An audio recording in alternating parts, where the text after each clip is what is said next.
crecí en la iglesia, los primeros recuerdos que tengo de vida son en la iglesia.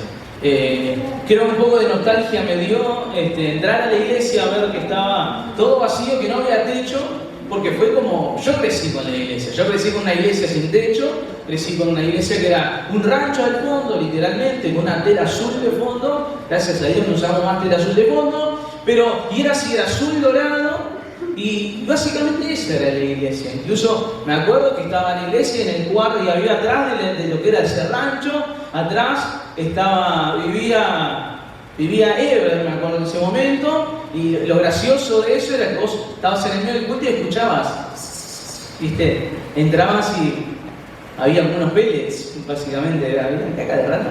Pero fuimos creciendo y la verdad que estamos re contentos por lo que está pasando y el avance de la iglesia. ¿Amén? Bien. Pero por fuera de eso, de los recuerdos que tengo de la iglesia a nivel edilicio, yo creciendo en la iglesia, uno de niño le llama la atención todo. Y más aún, me llamaban la atención ciertas cosas en particular de la iglesia.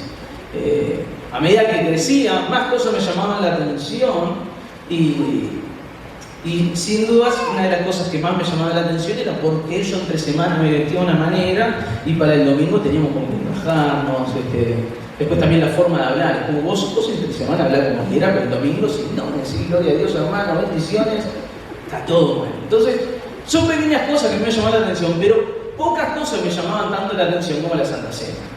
Me parecía un momento hermoso, en cierto sentido, porque yo veía que a todos me emocionaba, yo no entendía nada.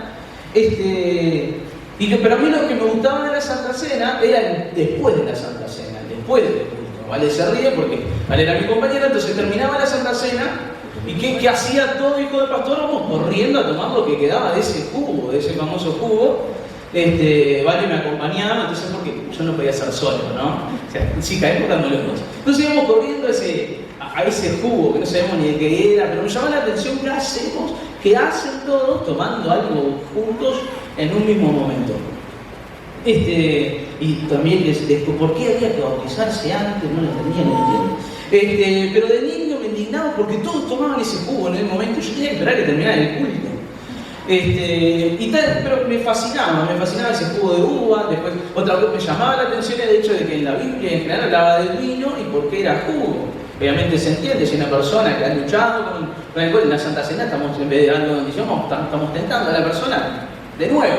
Pero me llamaba la atención esto de la Santa Cena, ese juguito, el que yo corría a la mesa, corría después. Ahora, ustedes pensarán, hermoso ese niño lo que hacía, hermoso lo que hacía con Vale.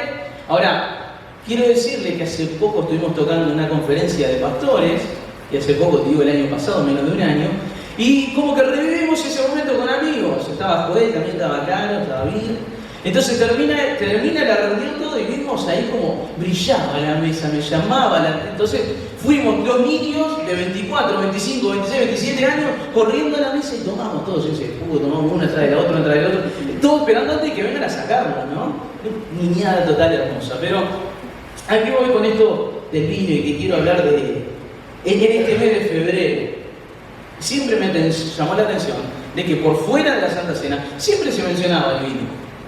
Siempre se mencionaban el primer milagro de Jesús que transforma el agua en vino. Perfecto, bien.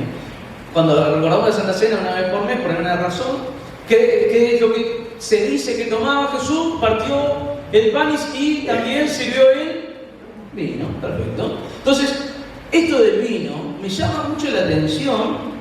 No me malinterpreten, me llama la atención en la Biblia, no estoy diciendo que tengo una gana de tomar un vino en este momento, sino que me llama la atención y me pasa a llamar más la atención de que empezamos a estudiar con esto, la cuestión del vino en la Biblia, qué secreto hay. Y es totalmente interesante ver y entender. Ay, Milancito, te amo. Es súper interesante ver de que el vino en particular viene de una fruta. La fruta es la uva, claro. Hay uno conmigo dijo la uva, sí. La uva. Y lo interesante de la uva, que lo que estoy buscando, es que la uva de por sí sola, pues si vos la sacás cuando ya está para salir y más, la uva tiene una duración de poder comerse, si la dejas fuera de la edad, 1 a 3 días, es decir, no puede estar mucho tiempo fuera de refrigerador, no puede estar, una vez que la sacás está prácticamente para comer enseguida, porque si no pierde ese estado de un fruto rico. O sea, no hay nada más feo que comer fruta podrida. O sea, no hay, y la uva es eso. Ahora, qué interesante es que después esa uva termina siendo vino, y el vino es algo que con el paso de los años se vuelve mejor. Entonces pasamos de un fruto que tiene una vida determinada y específica de 3 días más o menos, a algo que pasan los años y años y años y años y años, y mientras más años tiene, es mejor y es más caro, es más valioso. Mientras más pasan los años, algo que está determinado a vivir poco, vive mucho. Algo que está determinado a estar podrido en 3 días, vas a tener decenas de años convirtiéndose en algo mejor. Y la serie de este mes se llama Enología.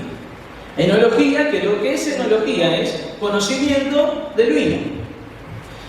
Y lo que me llamó la atención es que la enología, esto de estudiar el cómo hacer el vino, es considerado un arte.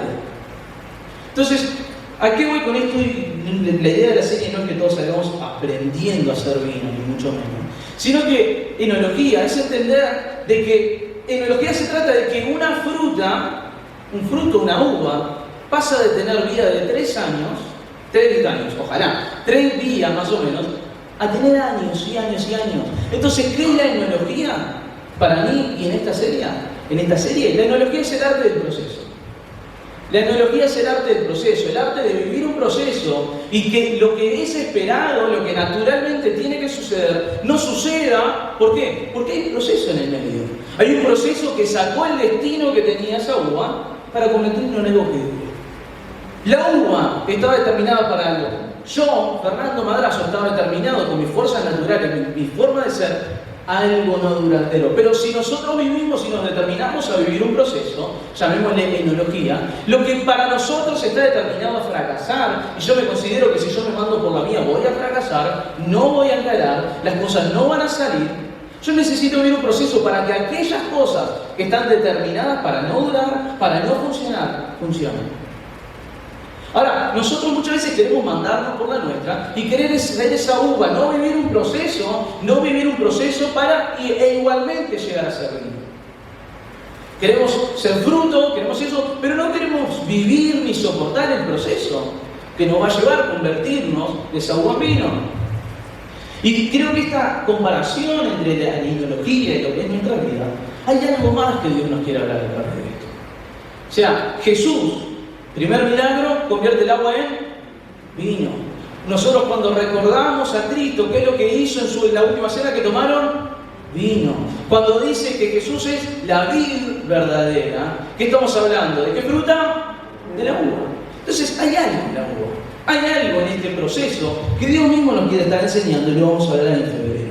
Entonces, yo creo que Dios en nosotros quiere hacer un proceso de enología, transformar esas áreas de nuestra vida que están a punto de pudrirse, a punto de fracasar, y a través de un proceso, aquello que está destinado a fracasar, tenga un proceso que le lleve a vivir. Aquello que está determinado a que no tenga vida, tenga vida. Y esto es lo que vamos a hablar sobre enología. Entonces estuvimos estudiando bastante con Bill. Esto, el proceso, esto de siempre hablamos de procesos y más, que durante la vida, algo que hablamos en la serie Nuevos Comienzos, es que genial, a veces estamos totalmente cansados de nuestra situación, y estamos cansados del proceso que estamos viviendo, pero la realidad es que incluso cuando viene algo nuevo de Dios, viene acompañado de un nuevo proceso. Entonces, estas cuestiones de los procesos que nos toca vivir siempre, tenemos que entender que tienen un fin, y un fin es el primero que tiene su propósito. Algo que hace Carlos siempre, generalmente, decirle al que está al lado, tenés un propósito. Decirle, Valeria, no le dijiste a nadie, decirle, tenés a 2 personas al lado, tenés un propósito. Chicos, no tenés a nadie al lado, te quiero un montón, tenés un propósito. Bien. ¿Alguien no le dijo nada a nadie? ¿Joel, le dijiste a alguien? No me dijeron a mí. ¿No te dijeron a vos? Bueno, tenés un propósito, Joel. Vamos a decirle a Joel, Joel, tenés un propósito, muy bien. ¿Quedaste contento ahora? ¿Cómo te gusta la atención? No, mentira.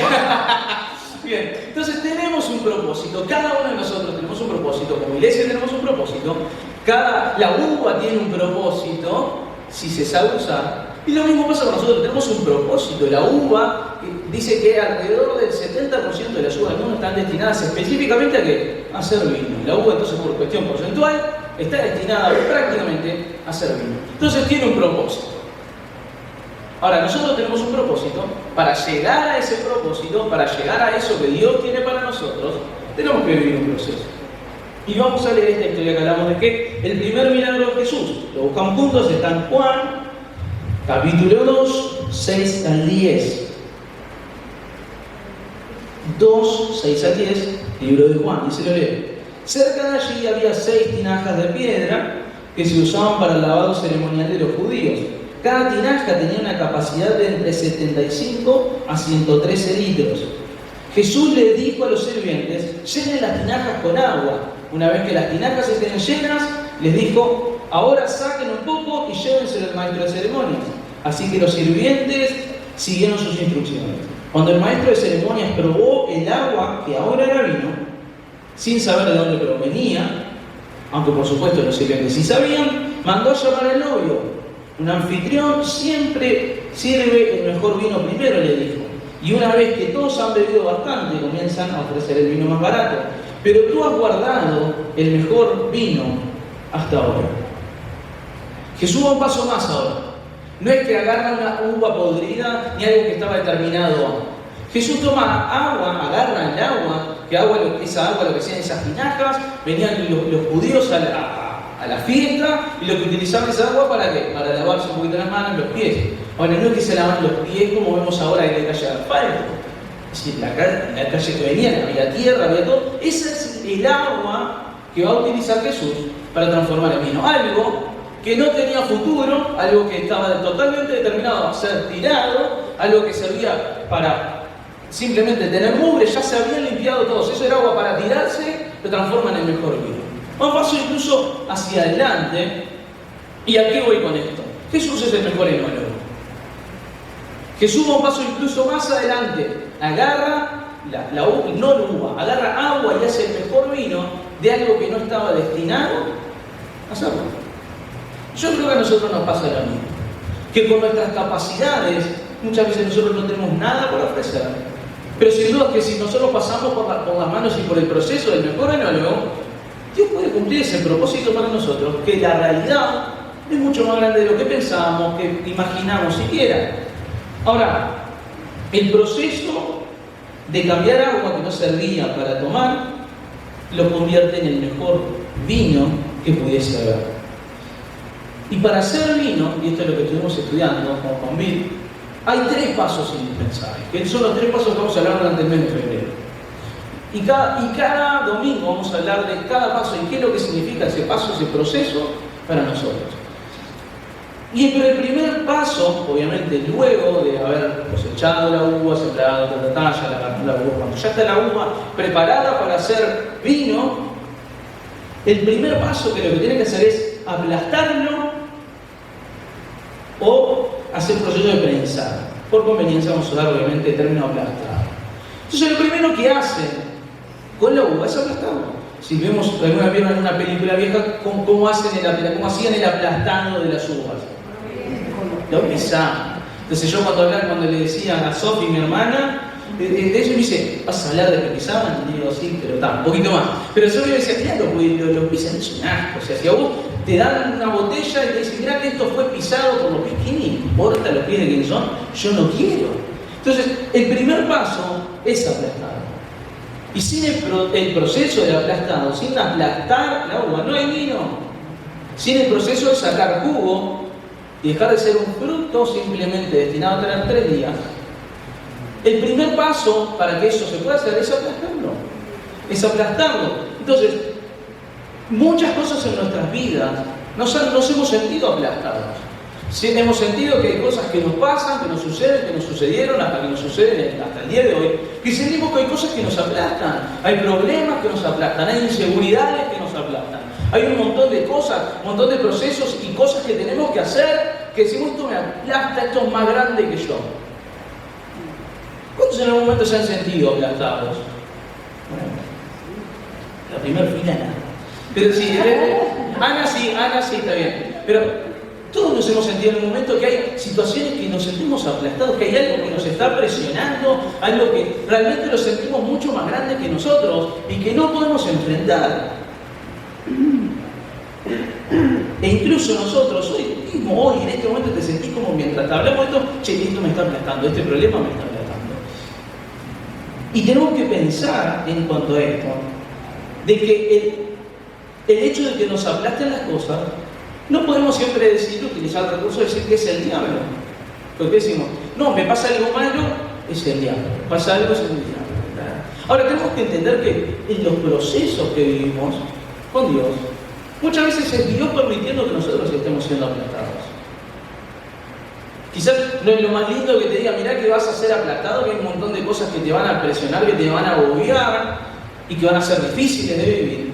Pero en realidad, porque si nosotros queremos llegar a ser ese vino, si queremos llegar a ser eso que dura, si queremos llegar a ser eso que da vida, si queremos llegar a eso de dar fuente de vida básicamente, de que el propósito que Dios tiene para nosotros se cumpla, vamos a tener que pasar por este proceso de ¿qué? De ser aplastados.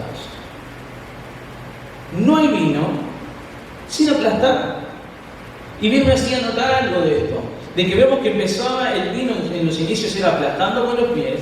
Obviamente la tecnología ha cambiado y ya no se hace con los pies, como decíamos, la etiqueta no dice aplastado por pies, taller 36, totalmente fino, no. O sea, ha habido un avance en la tecnología y obviamente hay máquinas que lo hacen. Ahora, lo interesante de esto es que han cambiado las formas, pero no los pasos. Los pasos pasan los años, miles de años, y siguen siendo los mismos.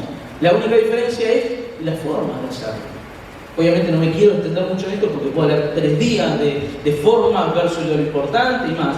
Pero la uva ya no es aplastada con los pies, hay máquinas que lo hacen. Han pasado miles de años y no se ha hecho un vino sin aplastar o sin empezar. Entonces, ¿a qué me refiero con esto? Que hay veces que nosotros queremos llegar a algo y ser los primeros en lograrlo sin vivir el proceso.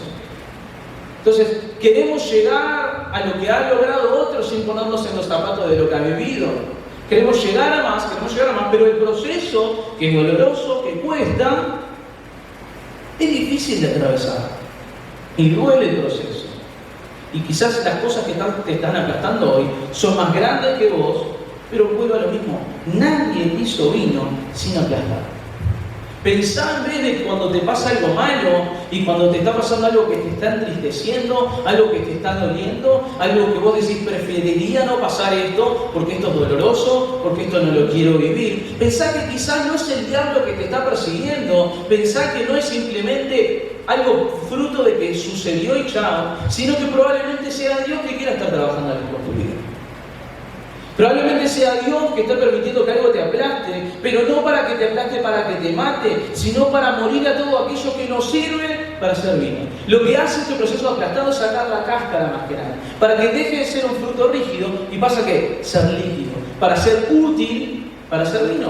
Y lo mismo quiere hacer Dios con nosotros, quitar todas aquellas cosas que no van a ser útiles para lo que Dios quiere hacer con nosotros. Entonces quizás este momento donde vos estás triste, donde vos estás afligido, donde tenés cosas que crees que no podés soportar, quizás es Dios queriendo hacer vino contigo. Quizás es Dios queriendo que dejes de ser una uva destinada a fracasar, destinada a quedar podrida, para que te conviertas en un vino que dure, para que te conviertas en un vino, en el mejor vino, en aquello que no estaba destinado a tener éxito, a pasar a que sí lo tenga. Ahora, vos me podés decir, Fer, sos un insensible, no sabés lo que estoy pasando, no sabés lo que estoy viviendo. Vos no sabés, no entendés lo que a mí me está pasando. O sea, vos no entendés lo que es el proceso de aplastado que estoy viviendo hoy. Y te cuento a modo de ejemplo lo que nos pasó conmigo, esto lo hemos contado varias veces, cuando nosotros decidimos casarnos. Nosotros decidimos casarnos, vivía en Maldonado, vino a Montevideo, ella vivía más o menos por zona nuevo centro, yo vivía con mis padres, Y hay un cambio importante cuando decidimos casarnos. Empezamos a reclamar todo, sacamos la fecha, todo, esto y lo otro, empezamos a comprar cosas, pagar esto, pagar lo otro, pagar esto, pagar lo otro. Bueno, empezamos a decir, bueno, ya estamos, vamos a reservar el alquiler, vamos a alquiler. Cuestión que 3 semanas antes de casarnos, me llaman a mí en trabajo y me dicen, che, Fer, mirá, cierra el proyecto, vamos a tener que hacer un recorte. Yo me quedo sin trabajo. Yo me quedo sin trabajo con menos de 3 meses de trabajo. O sea, no es que tenía seguro. A mí me dieron una liquidación chica para pagar un surtido normalcito, para un mes, 2 meses máximo, y ya está. Entonces ya para trabajo de nuevo. Nos casamos, volvimos todo hermoso, divino, pasa una semana, llega a venir de trabajo el viernes y me dice, Fer, me echaron de trabajo. Ahora, en el momento, yo no te voy a decir, me voy a hacer el crack y decir, esto es un proceso de Dios. Lo que le dije en el momento, no, tranquila, mira que el Señor está en control. No, me volví loco, tuve una crisis. Yo me decir, ¿qué está pasando? ¿Y qué es lo primero que pensé? 2 opciones. Uno, el diablo podrido me está agarrando, me quiere agarrar, me quiere matar. La segunda es, me equivoqué, ¿qué hice mal? Son las 2 reacciones naturales, o me equivoqué, o es el diablo. Ahora, pasado el tiempo, entiendo de que fue Dios permitiendo al 100% eso. Porque sin duda, sin ese proceso de ser aplatados, brillo, hay un montón de cosas que a nivel relacional no podríamos haber trabajado. ¿Por qué? Porque éramos fruta simplemente destinada, éramos 2 gurises, yo no hacía nada, trabajaba, si iba a trabajar, sino en casa. Un desastre. A nivel relacional nunca había convivido con alguien que no sea de mi familia cercana, simplemente había vivido con mis padres y mis hermanos, nunca había vivido con nadie más. Entonces ese proceso fue el que Dios utilizó para que nosotros pudiéramos crecer. Ahora, te vuelvo a poner un ejemplo. José en la Biblia tenía un propósito enorme, era llegar al reino, ocupar lugares de privilegio y más. Ahora, no es que José soñó y pasó directo al reino y dijo, llegué yo, a mí Dios me llamó. No, el tipo, todo lo contrario, lo primero que se lo cuenta, lo venden los hermanos, después de que lo venden los hermanos, termina, crece, empieza a irle más o menos bien, cae preso por algo que no hace, después, estando preso, le dice uno, lo ayuda a uno, que interpreta un sueño y dice, acordate de mí, no se acuerda, después pasa el tiempo, ¿y qué pasa si José llega? Ahora, para que José llegara, ¿qué tuvo que pasar? Tuvo que dejar de ser algo destinado, una persona destinada a no tener éxito, a ser una persona que tenía la capacidad para hacerlo.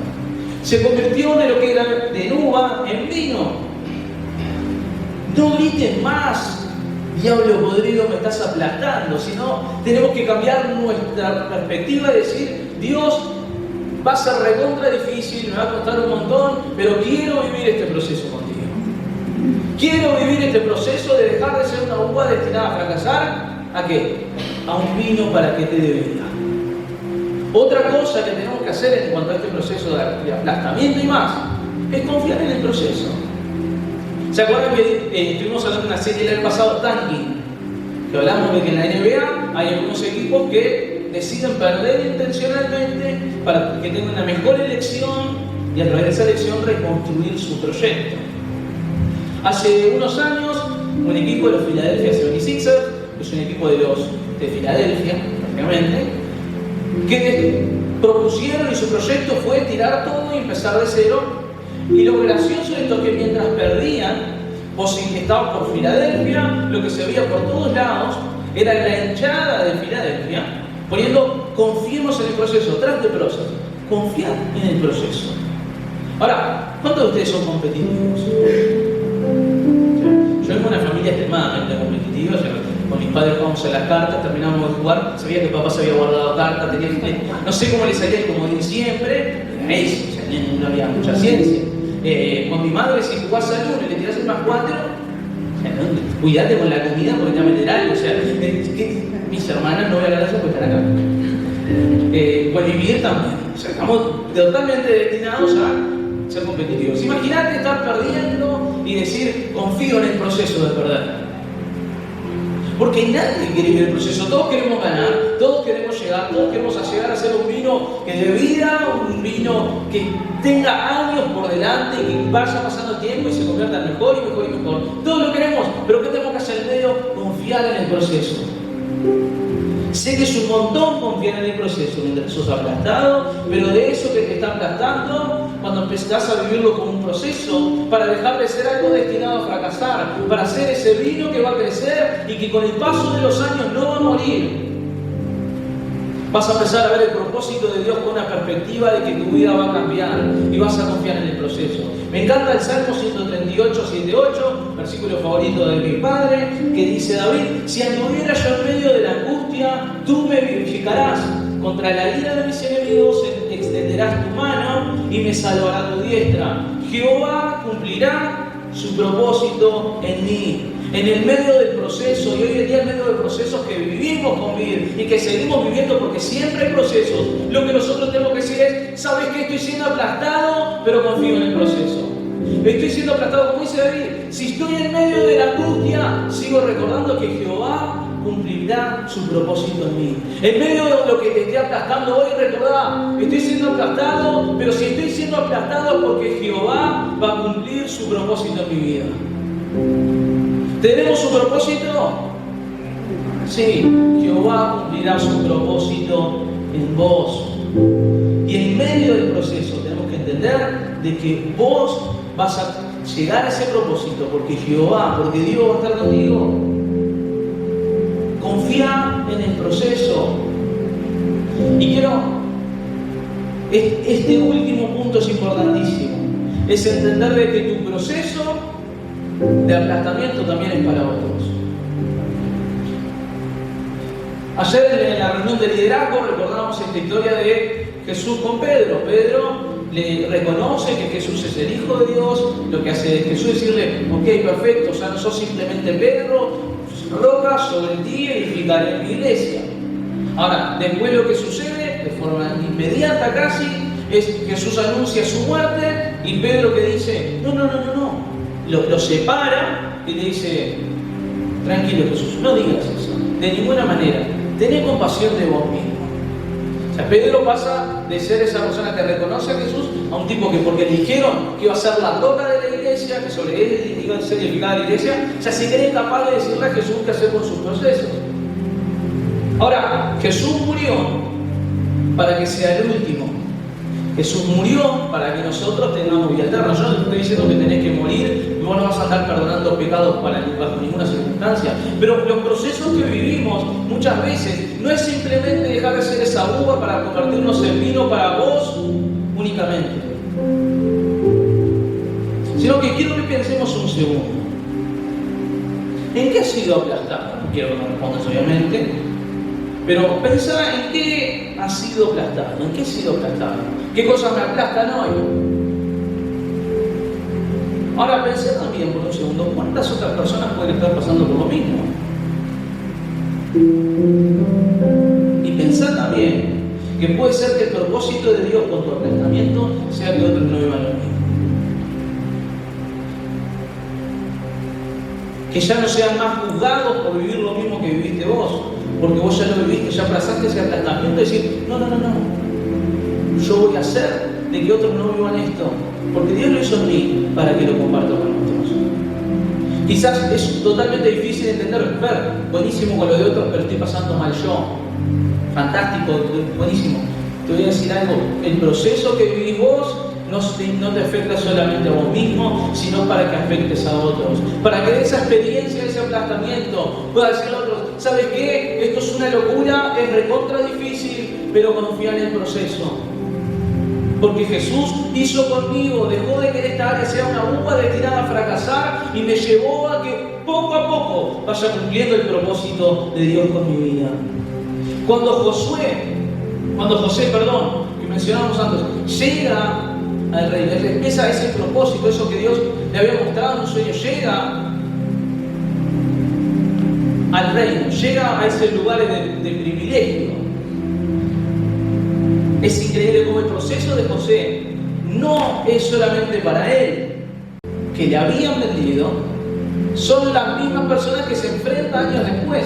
Cuando se enfrentan años después, ¿qué es lo que le va a decir en otras palabras José?